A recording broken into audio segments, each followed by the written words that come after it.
We are the Civil Seismic Consultants. Our project includes a 20-story office structure with the lowest level of commercial shops. Since the increase of the business of the existing building, the San Diego Private Bank, there was a need for more office space. The San Diego Private Bank will occupy the first few floors of the structure, while the other floors will include multiple business offices. The structure will be built in La Jolla between Genesee Avenue and Eastgate Mall Road. The project manager is Vanessa Terrones. The structural specialist is Cal Scalinger and Chris Yamaguchi. The geotechnical is Emerson Revelorio. Our environmental specialist is Patrick Kuhn, and our construction specialist is Robert Cohan. This video is a summary of our project. We will now have Kyle and Chris discuss the structural design of the CSC structure. Steel structures are categorized as ordinary, intermediate, or special based on levels of expected inelastic response. Ordinary systems are designed to provide limited ductility, while intermediate and special frames are selected as suitable seismic force-resisting systems. Due to its proximity to the Rose Canyon Fault and the imminent threat of the next large seismic event in California, a steel special concentrically braced frame is recommended for design. These systems are configured so that energy dissipation occurs through the tension, yielding, and compression buckling of bracing members. Connections between columns and beams are designed to remain elastic during ground shaking to ensure plastic deformations occur in bracing members. Seismic energy not dissipated through the yielding of brace members is transferred from the diagonal braces to the columns to the ground, taking advantage of the axial strength and stiffness of the steel columns. The acceleration response spectrum curve is developed using USGS data based on seismological properties of the site. This is not a ground motion record, but rather a plot showing the acceleration response of a structure as a function of the natural period. Chapter 12 of ASCE 7 provides the engineer 3 analysis options. 1. Equivalent lateral force analysis, 2. Modal spectrum analysis, and 3. Seismic response history procedures. The equivalent lateral force method is formulated based on the seismic parameters developed with ASCE 7. The base shear that develops is a function of the overall weight and the spectral ground acceleration. The base shear is then distributed vertically up the structure to each floor and then horizontally to each column and beam connection.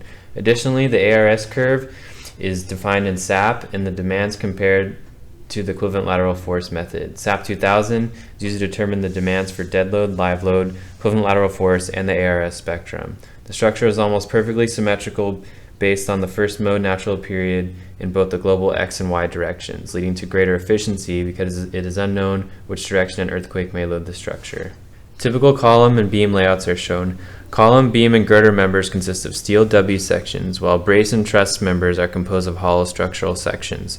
The project also includes the design and analysis of column splices, base plates, and brace connections. The design compressive stress in a concrete or masonry footing is much smaller than it is in the steel column. It is necessary for the column load to be spread over sufficient area to keep the footing from being overstressed. The loads from the steel columns are transferred through a steel base plate to a fairly large area of the footing below. At least one hole shall be provided near the center of the base plate for placing grout.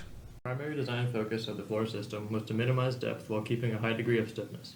A small depth is important in a structure such as this because an inefficient use of space creates an unnecessarily tall building, which is not an economical design.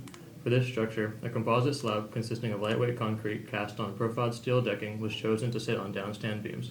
Shear tabs welded within the ribs of the deck ensure that the deck experiences full composite action. This means that the concrete section is kept in compression while the steel is kept in tension. This method has two main benefits. The first being that the composite slabs are quick to construct and do not require as many crane lifts as precast decks. The system is also lighter and cheaper to fabricate than competing shallow floor systems such as slim floor. Although slim floor sports a smaller depth due to the deck sitting within the depth of the girder and integrated services, it is more expensive. Additionally, office buildings like this one are not highly serviced, so the extra cost is not justified. Web openings in the girders may be utilized if necessary. The design of the beams and girders was also done with the goal of being as light and shallow as possible.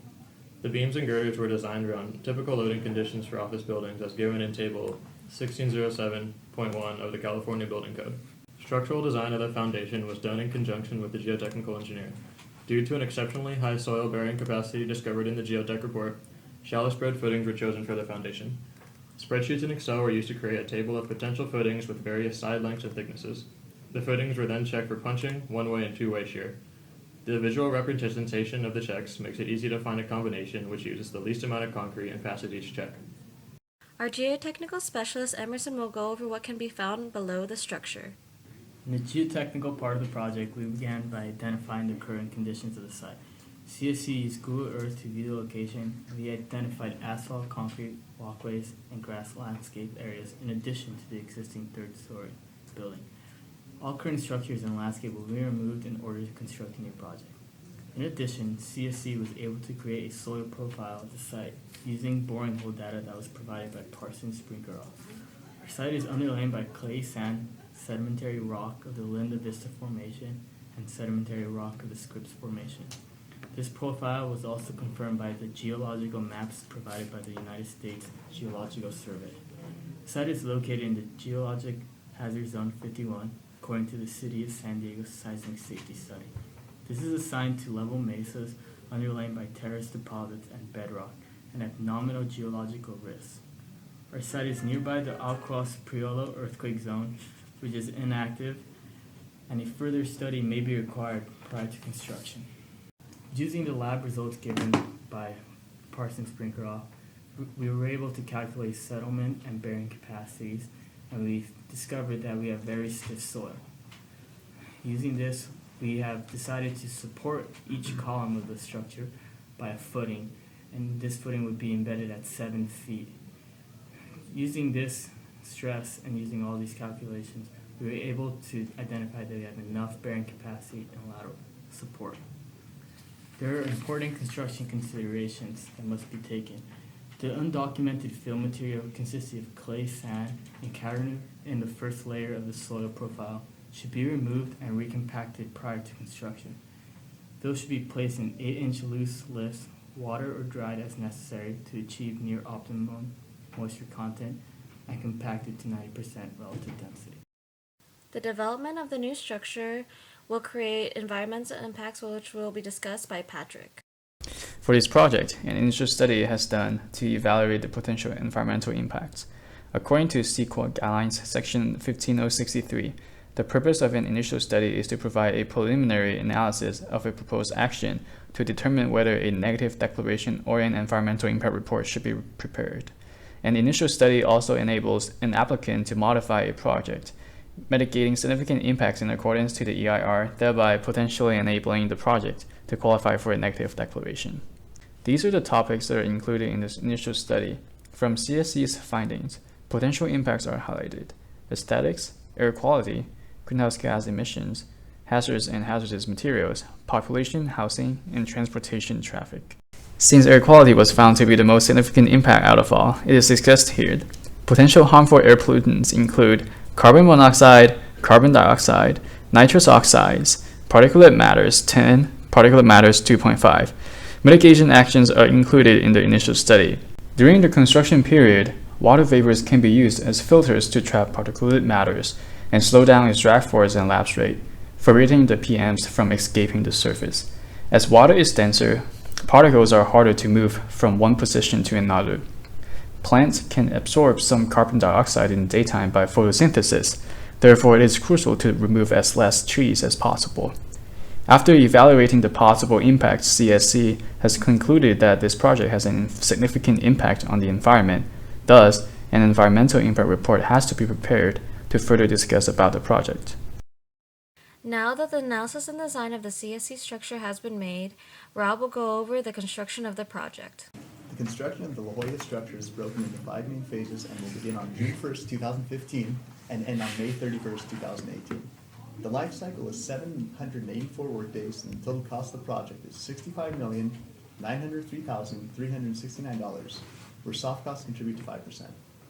Site utilization begins with Phase 1, which involves the erection of an 8-foot tall fence that will span the perimeter of the site, establishing the work zone. The site has 3 gates, one on Eastgate Mall and 2 on Genesee Avenue. Gate A will serve as the primary entrance for trucks to avoid traffic disruptions. Adequate space for offices, trash, and recycling has been made. A laydown area is located on the south side of the building for the luffing jib crane. Phase 2 includes demolition activities. A walkthrough and evaluation of the existing building will be conducted prior to demolition. The identification of site utilities will take place to demarcate sanitary sewer lines, stormwater drains, electric lines, cable trays, water lines, and natural gas lines. Demolition will begin after all safety measures are completed. Compact track loaders with demolition attachments will be used to demolish the existing 3-story, 46,000 square foot building by breaking the roof, followed by the walls and the floors in an inward manner. This method will allow the concrete to fall into the interior surface space of the building. To control the airborne dust particles during this phase, a water truck will be utilized, allowing localized fine water spray to the source of demolition activities. All concrete debris will be sized into manageable pieces before loading to reduce the number of truckloads from the site to the recycler. Once the first 3 phases are completed, the steel erection will begin. The sequencing of the steel erection will be divided into a series of floors during construction. As each floor's beams are set into place, floor decking and slabs will then be placed and facade work will follow. The building will be constructed outward from the core, allowing the core construction to proceed at a slightly faster rate than that of the surrounding floors, structure, and exterior columns. The structural steel core and exterior steel columns are scheduled to rise above ground level on October 21st, 2015. The columns will be temporarily braced as steel girders are set in place. The steel erection will take 250 days to complete, and everyone is invited to attend the topping out celebration on February 24th, 2016. This concludes our summary of the Civil 495 project. On behalf of the Civil Seismic Consultants, thank you for watching.